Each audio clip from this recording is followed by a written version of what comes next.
everyone! Today I would like to talk to you about why your voice can sound thin and weak when you're singing and just give you some tips on how to fix that. The first reason for you to sound weak and thin is that you are not letting go. You're holding your voice in, and a possible cause for that might be that you are shy. Now, if you are shy, I really am just going to ask you to just let it go. Be silly when you're singing, have fun, be willing to just take risks and learn. And I want you to take singing as this journey, as an experience of learning. Singing is a skill that you're learning. It's not just about the talent. It's about all these things, all these tools that you can acquire through your journey. Now, I know that each of you at some point got really mad. So I know that each one of you has that voice inside of you. So it really is just a matter of how to let it go. So I'll give you a couple of tips for that. The first one, what you can do when you're singing is don't just stay stiff. Use your full body when you're singing. We are not only singing with our voice box, and if we did, that would have been very difficult. I would like you to imagine when you're singing that you're actually acting. You're an actor on the stage who is trying to convince the audience of the story that you're telling, who is trying to make the audience feel the way that you are feeling. And if you think of acting, they never just act with their voice box. They're always moving around and telling the story with their movement. The second thing that you can do is really move around, walk around the room as you're singing. It will really help you to just get your focus on other things rather than, oh no, how will I sound? The third thing that you can do is try to lift something heavy and see what happens when you do that. See if your voice changes as you're trying to lift up a heavy package of your books or laundry basket or something like that. Really experiment with that. The next thing that you can do to just get a little bit more free is use props. And I really like to use an elastic band. It can be an exercise workout band. This is just a simple elastic band. It can be stockings that you just cut apart. It can be, I don't know, just even like your t-shirt and you're pulling it apart and using that strength from your body that can then project into your voice. One really good thing that I like to do is pushing against the wall when I'm singing. The way that you can do that is like this. So you're pretending that you're actually just doing push-ups on the wall as you're singing, and you're just trying to push away from the wall. And you can then just experiment with your arms going lower or higher. How does that feel? The last thing that you can do is just do some funny punching in the air as you're singing. Get your body loose, get your whole body to work, and really just let go. Breathiness is another reason why you can sound thin and weak. Now, when you're breathy, your vocal folds are actually not closing properly. And I created a full video on breathiness and how to fix it. I created some exercises as well, and I'm gonna add those into the description below, so go check them out. Another reason for you to sound thin and weak is that you do not have enough space in your nose, mouth, your throat, and we call that resonance when we're singing. I created a separate video on resonance because it's a little bit more complicated topic. And again, it is down in the description, so you can go and check it out, pause this video, and you can come back or watch it after you are finished with this video. Jaw opening can be another reason that you sound thin and weak.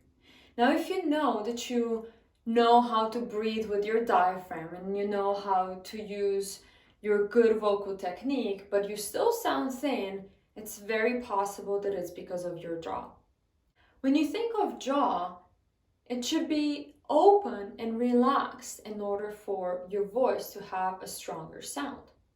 Now, how much should your jaw be open? Enough to take a quiet, relaxed inhale.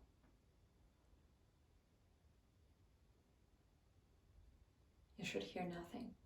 If you think sigh, yawn, and sigh, then also is a very good position for your jaw. So, oh, that's nice and open. Now, when you're practicing opening your jaw, I would like you to watch me sing in 3 different ways. I will sing just a couple notes from My Heart Will Go On. You'll recognize it right away. Here's the first jaw opening. Where? The second one. Where? The third one. Where? Now you probably noticed that depending on how I open my jaw, the sound was a little bit different every time. In the first position, I open my jaw really wide. Where? That's not a very good position because what happens is you flatten everything in your mouth. The second one, where I almost opened my jaw too much because I actually had a little pop on the side here. I'll show you right away. The third one, where it was nice and open but relaxed. So when you're practicing your jaw opening, you can do a little exercise. If you put your fingers on the sides of your jaw, you will notice that if you open your jaw too much, I hope you can see that, I'm pushing my fingers out. And that's not good. What you want to do is just pull your jaw straight down so that doesn't happen.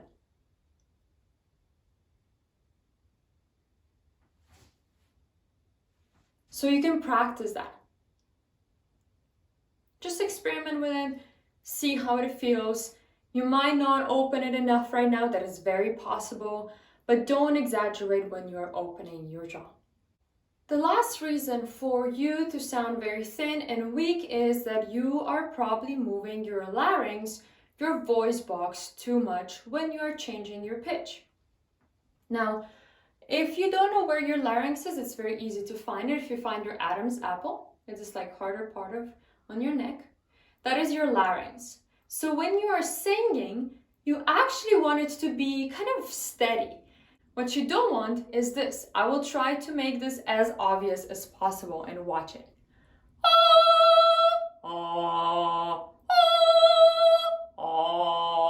So it's moving a lot. You want it to be as steady as possible.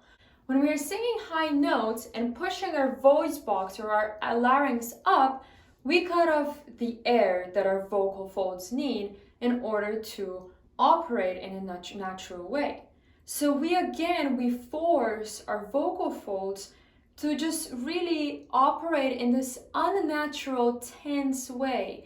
And over time, that can easily result in an injury of your vocal folds. Here are some tips that can help you work on getting your larynx more steady when you're singing.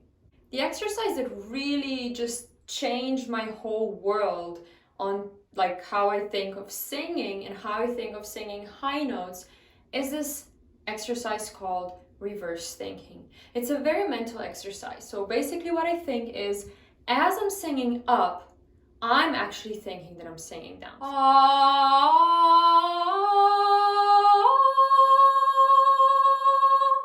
So I'm gonna move my finger away now and you can watch my larynx.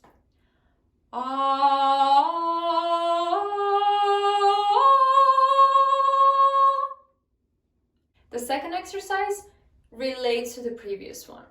This time we become a little bit more physical. So when we're singing the high note, we will be pulling down and we think letting our air go downwards. Let's try. Ready?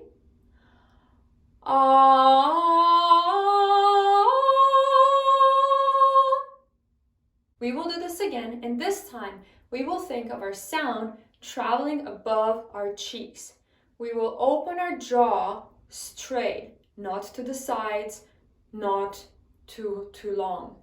And what we will do is we will just rest our tongue on the front bottom teeth so that doesn't start falling back. Ready? The same thing.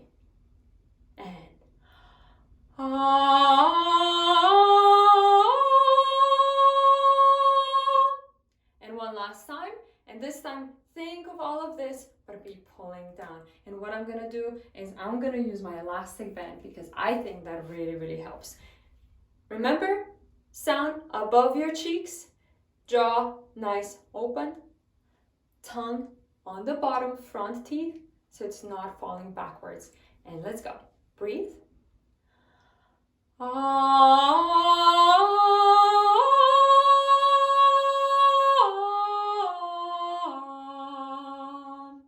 What you can also do to just kind of see what's happening with your jaw, with your tongue, I have a mirror next to me. It's my best friend.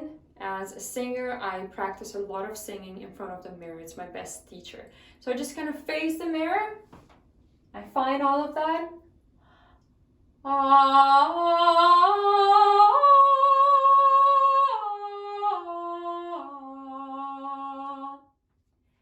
And this should make your voice sound a lot less thin and a lot less weak. I hope that these tips will help you become a stronger, more confident, and more relaxed singer. Thank you for watching and keep on singing.